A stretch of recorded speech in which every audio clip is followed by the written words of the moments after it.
So as our last speaker of the session, we have Elisabeth here, and she will talk about the category of iterative sets in homotopy type theory. Yes. Thank you. Yes, so this one, I will talk about what Tom just talked about at the end. So they're connected.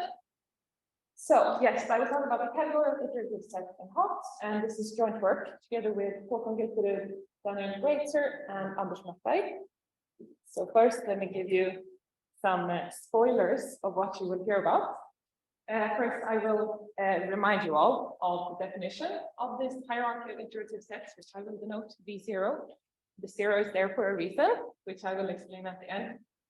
Then we will make it into a Tarski universe. You will also see that this type is an H set, which will be useful at the end. And we will then look at what types and type formers do we have in this Tarski universe. And we will see that it's a universe of H sets. So it's an H set universe of H set. And then we will also get a pre-category structure on V0, and we will talk a bit about that. What categorical properties do we have? We will make a CWF structure on it, and we will look at its relationship to the category of H sets and talk about its rest completion. So many things to look forward to. Okay, so first, let's all remind ourselves of what the definition of this type is. So we start by, I'm going to call it Axel's type. This is the one that he used for his construction of set theory in type theory. So this W type.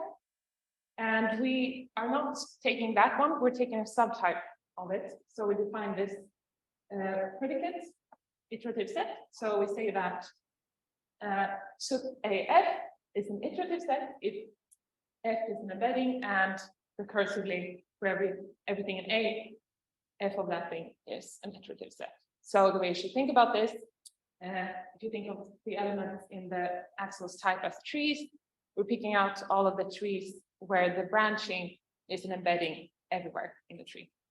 So yeah, V0 is then the corresponding subtype. Okay, so now that we know that, let's think about the H level here. And I claim that V0 is an H set, and hopefully I can convince you because the proof is not very complicated. So this is a sketch. So we need to show that the identity types are propositions. And the way you do this is that, first of all, well, you need to trust me that V0 is a fixed point of this functor. So this is some sort of restricted power set functor. So it sends a type X to the type of U small subtypes of X. And V0 is a fixed point, this one. So that means that when we want to look at the identity types in V0, we can instead look at the right-hand side here. So let's take two elements from the right-hand side, so AF and B and G. Then this is identity here is identity of slices, so that's fiber-wise equivalence. And of course, F and G are embeddings, so the fibers are propositions. So this is the propositions. So V0 has propositional identity types. It's an H set. All right. Now, let's talk about V0 as a Tarski universe. So remember, Tarski universe is a type with a type family. We think of the elements in the type as codes for types and the type family as the decoding function. So we need to define such a decoding function on V0. How do we do this? Not very complicated. So remember, an element in here is a tree together with a proof now that it's an iterative set. And we just pick out the index for the branching at the root of the tree, essentially, is what we do. Yes. So now, what types and type formers do we have? And this one, we have the following types and type formers in V0 if we have them in U. So, of course, if U is not doesn't have many things, then V will not have them either. But if we have the following U, we will have them in V0. So type types, sigma types, identity types, quotients, empty type, unit type, booleans, natural numbers, and of course everything you get by combining those, so like co-products and yeah. So we have like a lot of the things we want, which is very nice. And I just want to make a note, which maybe is trivial, but very nice. The decoding of the types and type formats is definitional. So if I have, so an example with types. So I have an X code, and I have a family of codes on the decoding of X. Then I have a code for pi types. So then I take the decoding of that, and it's definitionally this pi type. So that's very nice, let me tell you, when you're formalizing. It makes your life much easier. I mean, we all know that we love it when things are definitional. So yes, that's very good. And now let's think about what are the things in this universe. And I claim that it's H sets, the things in this universe. So the decoding of any code in V0 is an H set. Again, the proof is not super difficult. So by construction, L of X embeds into V0 because we pick the trees where everything is embedding. And V0, we saw previously, is an H set. And when the codomain is an H set and you have an embedding, then the domain is an H set. So the decoding of any codes in our universe are H sets. So this means that V0 is a universe of H sets, which is itself an H set, which will be convenient when we come to the CWF structure. Okay. So maybe someone was thinking, I don't know, or maybe it's obvious, is this univalent, this universe? The answer is no. So you take take two things in V0 and we look at the identity type. But V0 is an H set, so this identity type is the proposition. And then we look at the equivalence between the decodings of the codes. And those, remember, each of these are H sets. So this is an H set. And in general, unless your universe is trivial, you will have at least booleans or something. And then this will not in general be, it will in general be a proper H set. So an H set, which is not a proposition. So then these two types cannot be equivalent.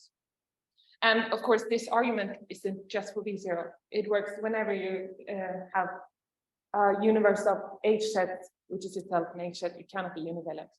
So essentially, the moral of the story is you have to choose either univalence or having an H set. So if you want univalence, you can go with the type of H set. If you want to have an H set, then you can go with V0, for example. Okay, so now let's talk a bit about, because we have a universe structure, so we get like an induced pre-category structure. And a note on terminology, people have been saying category and univalent category. I'm sorry for the confusion. I'm going with the hot book terminology now because I made these slides beforehand. Otherwise, we would have changed it. So pre-category is what the hot book calls a pre-category. Category is a univalent pre-category. Okay, so we're all good. So yeah, we make V0 into a pre-category, and the objects is the type of V0, and the home sets are just the functions between the decodings. And what categorical properties do we have? It's a very nice pre-category. It's finitely co-complete and locally partition closed. At least that's what we've done so far. And there's no magic here. We just do like the theoretically usual constructions of everything, and it works. Yes. And now, since we have now a pre-category of H sets where the type of object is itself an H set, this solves an issue that we have with the category of H sets, which is when we want to define a CWF structure on it. So let's remind everyone of what the issue is. So we can almost define a CWF structure on the category of H sets. So we take types in context gamma to be sets, a family of sets on gamma and terms in context gamma type A to be a corresponding dependent function. The issue here is that for CWF structure, we want the type of types in a context to be an H set. But of course, the type of H sets is a proper group point. So we don't have this here. But like everything else works, it's just that this issue of this not being H set. So, I mean, yeah, that's the problem. There are two directions one can take now. So one is to try to generalize the definition of a CWF structure to something that allows for higher levels and doesn't require an H set of types and context. And this has been taken, to my knowledge at least, by Kraus and Nguyen and Umura. This is not the direction we're taking. We're taking now the other direction of trying to come up with some other category, but where the type of object is an H set, which we have, because we have our category V0. So V0, the type is an H set, so we can construct the corresponding CWF structure. So types in context gamma are codes on the decoding of gamma, and terms are corresponding dependent functions, and the rest of the construction is analogous to one for H set. And this is now a CWF structure in that we fixed the one issue that we had, this types in context gamma is now actually an H set, because this is an H set, this is an H set. So the type of functions between them is an H set. So yes, that's very nice. We have formalized this in Agda, and so far we formalized pi structure also here, but we expect to have, you know, all the usual structures, sigma structure, identity. Yeah, it's essentially the moral is that V0 is very well behaved. Yes. And now let's think about now the relationship between the free category V0 and H set, and this is where it connects to the previous talk a bit. So the decoding function extends to a functor between from V0 to the category H set, and this is full and faithful because we have the same Tom sets. Now one might ask, okay, is then H set the rest completion of V0? So remember, the rest completion of a pre-category in the HoTT terminology is the category which is weakly equivalent to it. So we have a functor which is full and faithful and essentially surjective. So what we're missing here is essentially surjective. So when one boils down what this means, so this functor is essentially surjective because we have univalent if and only the function L is surjective as a function. And so this is where it comes in. Now we're looking at the type V0. And thanks to the previous talk, we know what this type is. So as was just presented, they presented that the hotbook V is equivalent to the type of covered marked extensional well-founded orders. That's a mouthful, so good with the shortening there. And of course, previously, Gilfrid has shown that V0 is equivalent to the hotbook V. So corollary, V0 is equivalent to the type of covered marked extensional well-founded orders. So now instead, we can think about starting in the covered marked extensional well-founded orders and going to H set. And then, I don't know how many are familiar with this axiom, but then the assumption that L is surjective would correspond to Schulmann's axiom that he calls axiom of well-founded materialization. This axiom, he states it in topos theory, but it states that every set can be embedded into a well-founded extensional graph. So yes, essentially, then Schulmann's axial well-founded materialization would correspond to saying that H set is the rest completion of the pre-category V0. Yeah. Yes, and that was pretty much it. So let's sum up what we did. First, well, we defined first the type, made it into a Tarski universe and pre-category. We defined a CWF structure on it, which solved the issue of we can almost do this on H set, but not quite. And then we looked a bit about the relationship between these two, the pre-category and the category. And now, as I said earlier, everything what I said today has been formalized in Agda. And we have used the Agda UNMF library to do this. And now for some future work that we want to, because this is ongoing work, we want to look at constructing internal universes in V0. It's interesting. And we also want to look at constructing a CWF structure on pre-sheaves on V0 pre-category. And also, me and Gilbert are looking also at higher H-level generalizations of V0, which is why I have the V0, the 0 subscript, because we're picking out everything that where the branchings are embeddings. We can also take just an n-truncated map. Everything should be n-truncated maps. What do we get then? And then we would get an n-type of n-types. And like, what do we have there? So we're currently working on it, and it's a lot of fun. Yes. And that's it. Thank you so much for listening.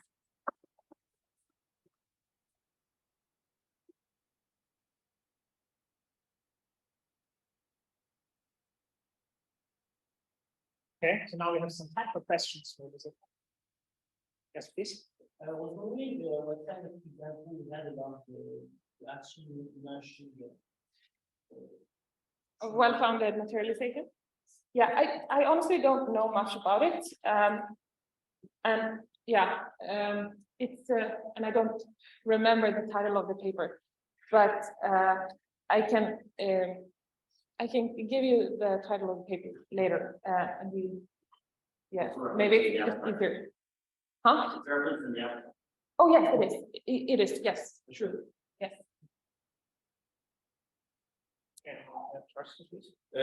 So what happens if you develop up this embeddings and you get multisets, or is everything else working as before? So what specifically would we want to take everything through this? You just use the original absolute. Yeah, I mean, we don't have this, it's not an H-set, and Also H-set. I mean, a lot, this is very much, because we're taking the embeddings, we're getting H-sets everywhere, so and it heavily relies on having embeddings, so if we remove that, then. So if you want to have, no, okay, the other way around, if you want to have now multisets, and an H-set of this multiset universe, so is it clear how to do this? I'm not sure. I mean, in the moment we have like sets, we don't have because only once, right? Yeah. Physical complementing. Yeah, exactly. Yes, yeah. So one idea is, I mean, if everything is H sets, then you can use this to describe multi-sets, just bring new elements. Yeah, I haven't thought about this. This is interesting. Okay. Yeah. Maybe we can talk about it. Yeah, I can think about it. Any further question? Yes. I think another way to come up with a H-set of H-sets would be to do something like multiplicity type of codes. And showing you probably get the good word structure on that too, right? Is there any reason we should something that is untyped in a way? No, I mean, I'm not saying that this is the only way to do it. There could be other ways that are nice and some ways. I personally like this B0 because the definition is very simple.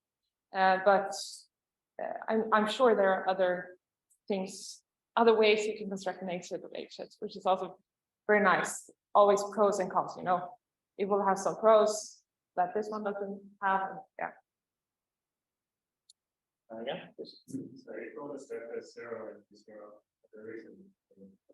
Sorry, that the zero. Oh yes, that was at the very end there. That we're looking at higher level generalization. So the very, yes, exactly. Yeah. And can the indexing sets also be n types instead of sets? Sorry, Ken. I mean, the indexing types, can they be, I mean, for Vn, can they be Yes, yes, n exactly. types? So if we take Vn, then the indexing, so we take the access type, we take the subtype where it's n truncated map, then it will follow. We can prove that the indexing types will be n types. Yes. Thank you. Do you have any other questions? Yeah, please. Does it make sense to ask what V minus one is? V Minus one is like the proposition.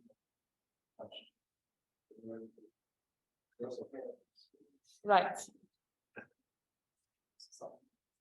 That's something. So that's minus two truncated maps.